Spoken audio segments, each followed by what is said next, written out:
رہتی ہے تو یہ کہاں رہتی ہے، اس کا مقام کیا ہے، اور اس روح کے متعلق ہمارا اسلامی عقیدہ کیا ہونا چاہیے۔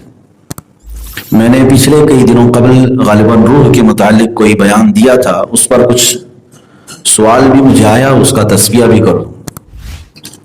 بعض لوگوں کا عقیدہ ہے کہ فلاں کے جسم میں روح آتی ہے، فلاں کی روح آتی ہے، اور اس کے جسم میں حاضر ہو کر کے فلاں بولتے ہیں۔ ان تمام کے معاملات کیا ہوتے ہیں؟ اس کو ایک صاحب نے ایک واقعے سے نقل کر کے دلیل کے طور پر پیش کیا کہ روح کسی کے جسم میں آ سکتی ہے۔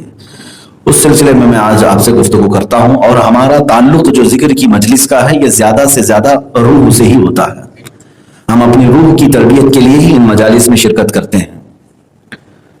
اللہ تبارک و تعالیٰ نے روح اور جسم کے متعلق قرآن عظیم میں کیا فرمایا؟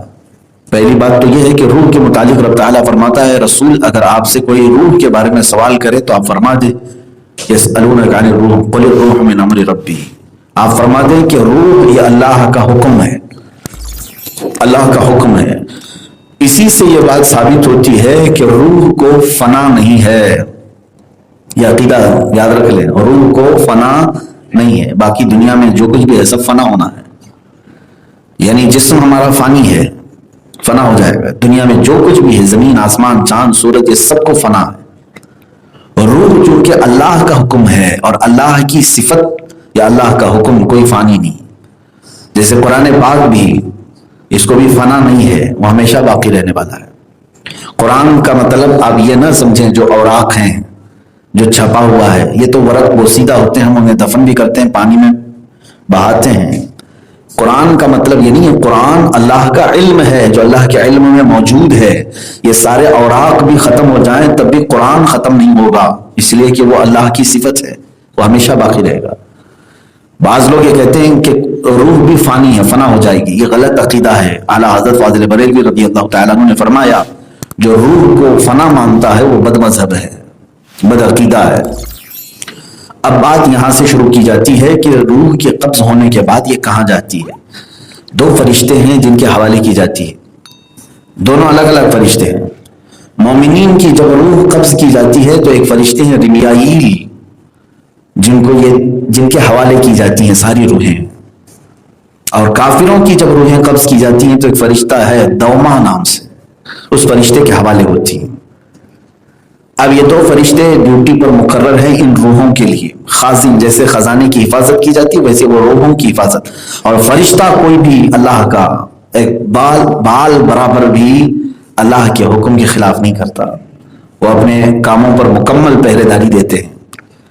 تو مومنین کی روحیں قبض ہونے کے بعد فرشتے کے تابع ہیں، لیکن فرق یہ ہے، حدیث پاک میں حضور اکرم صلی اللہ تعالیٰ علیہ وسلم نے ارشاد فرمایا مومنین کی روحوں کو اللہ آزاد فرماتا ہے، وہ جہاں چاہیں سیر کرتی ہیں۔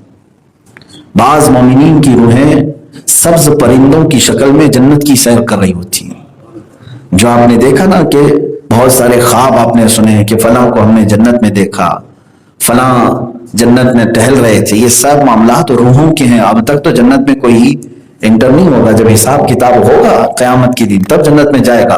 لیکن جن لوگوں کو دنیا میں انتقال کے بعد لوگوں نے جنت میں دیکھا ہے، یعنی وہ ان کی روحوں کو دیکھا ہے، روحیں سیر کرتی ہیں جنت کی۔ یہ مومنین کی روحیں ہیں، ان کو اختیار ہے۔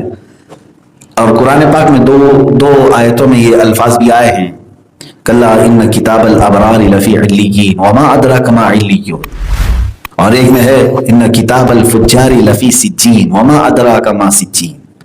علیین اور سجین یہ دو وادیاں ہیں۔ علیین میں تمام مومنین کی روحیں پہنچ جاتی ہیں۔ یہ کہاں ہے علیین جگہ؟ 7ویں آسمان کے اوپر علیین اس جگہ کو کہتے ہیں۔ یہ مومنین کی روحوں کے رہنے کی جگہ ہے۔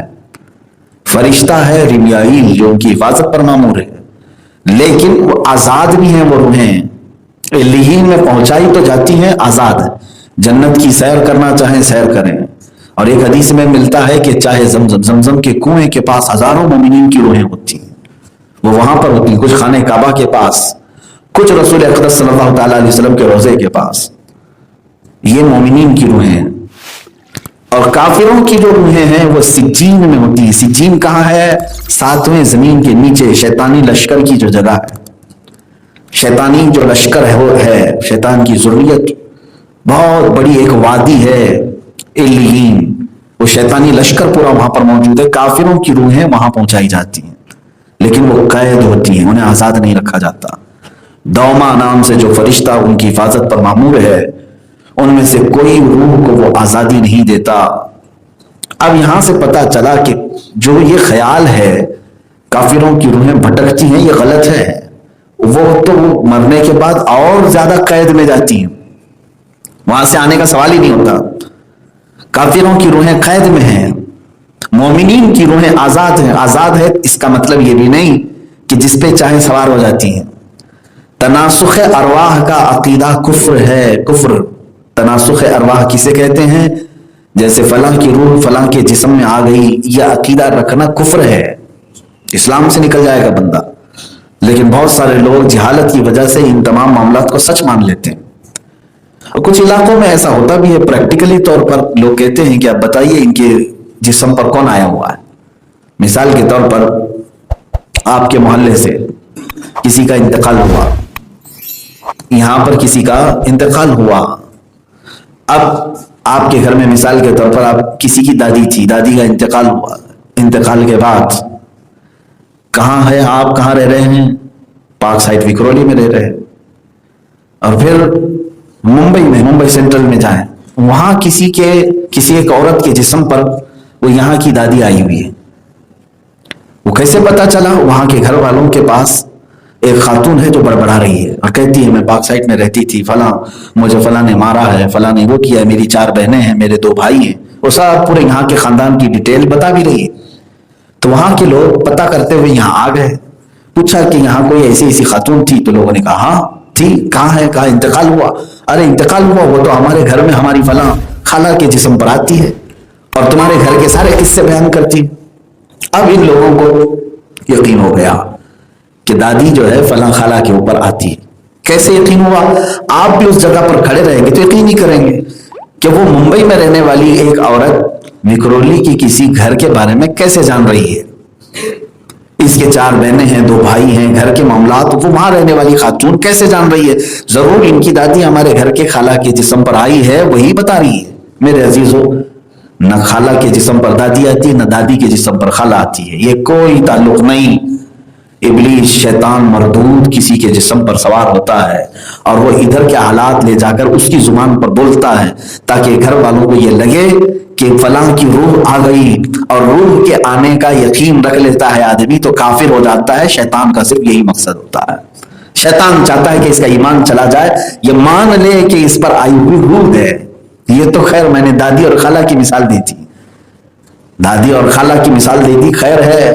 لیکن مسلمانوں میں یہ عقیدہ گھر کر گیا ہے کہ کسی کے جسم پر غوث پاک آتے ہیں، کسی کے جسم پر غریب نواز آتے ہیں، کسی کے ہاں سواری آتی ہے، فلاں پیر صاحب کی. یہ سواریاں کیا ہیں؟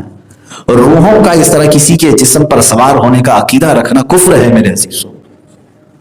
یہ نہیں آ سکتی، اسلامی عقیدے کے برخلاف ہے. مومنین کی روحوں کا میں نے مقام بتا دیا، وہ کہاں ہے؟ اعلیٰ علیین میں ہے. اللہ ہمیں بھی علیین میں پہنچا ہے. اور کافروں کی روحیں سجین میں ہیں. یہ دونوں لفظ قرآن پاک میں سورہ مطففین میں آئے ہیں 30ویں پارے میں. یہ سجین اور علیین 2 مقامات ہیں جہاں پر کافروں کی روحیں اور مومنین کی روحیں پہنچتی ہیں. مومنین کی روحیں آزاد تو ہیں لیکن کسی کے جسم پر سوار نہیں ہوتی، اور کافروں کی روحیں مرنے کے بعد اور زیادہ قید ہو جاتی.